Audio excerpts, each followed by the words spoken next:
Magandang hapon po sa lahat. Luzon, Visayas, Mindanao, tayo nagbabalik dito sa aking munting channel po sa Mel Soriano TV 29 para mag-discuss ulit ng another coins. At ito ay ating hilig po, pangungulikta ng barya. Ayan po. Saring-saring barya ang ating kinokolekta at tayo'y isang kolektor. Ayan po, at vlogger. Ayan po. Magandang hapon po kung saan kayong dako ng mundo po. Lahat po ng aking subscriber po, maraming salamat po. Yun naman pong nanonood doon sa aking FB page, maraming salamat din po. Samuel Soriano rin po, maraming salamat.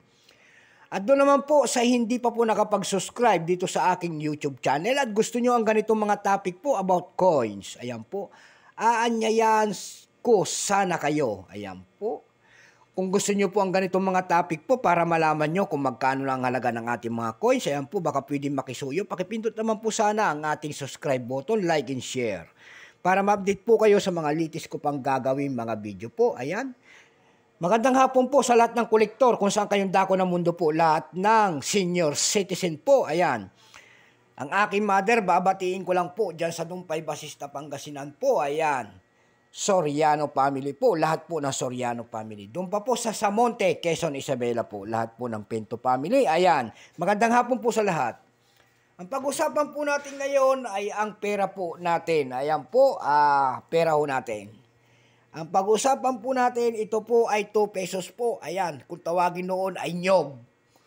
Makikita nyo po ang isang lalaki po, nakaharap po sa kaliwang bahagi. Siya po ay si Andres Bonifacio, ang dakila nating bayani. And then, midmark po, makikita nyo in the year. Pagkatalikod po natin, makikita nyo naman ang isang nyog at saka 2 pesos. Kung tawagin na scientific name niyan ay Coco Nocifera. Bago tayo magsimula sa ating talakayan, kikilalanin mo muna natin siya. Siyempre, issue Philippines po, period Republic 1946 up to date po, type standard circulation coins, years 1991 hanggang 1994. Ayan po, small type po ito. Mayroon ho tayo ritong large type. Ayan. Ito po yung kanyang large. Ay, wala. Sandali lang at maghanap tayo ng kanyang ano. Ito po yung kanyang large type. Ayan. Dalawa pong composition. Ayan. Ayan po ang kanilang pinagkaiba. Malaki ang denier. Ayan. Value of 2 pesos. Ayan po. Currency piso 1967 up to date po. Composition po nito ay stainless steel na ba? Magnet po yan. Ating magnet. Ayan. Ay, nalaglag. Nalaglag pa ang ating nyog. Ayan po, magnetic po.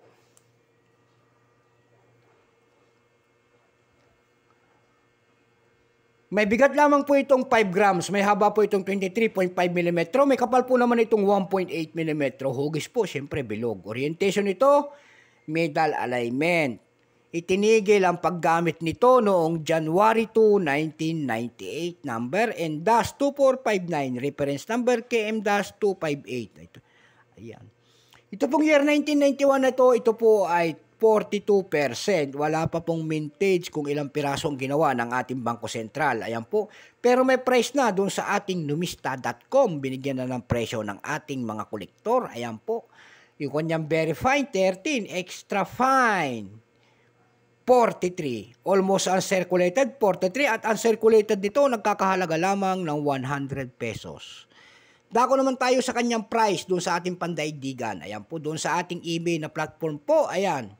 ebay.com po, may nagbebenta doon na $16.70.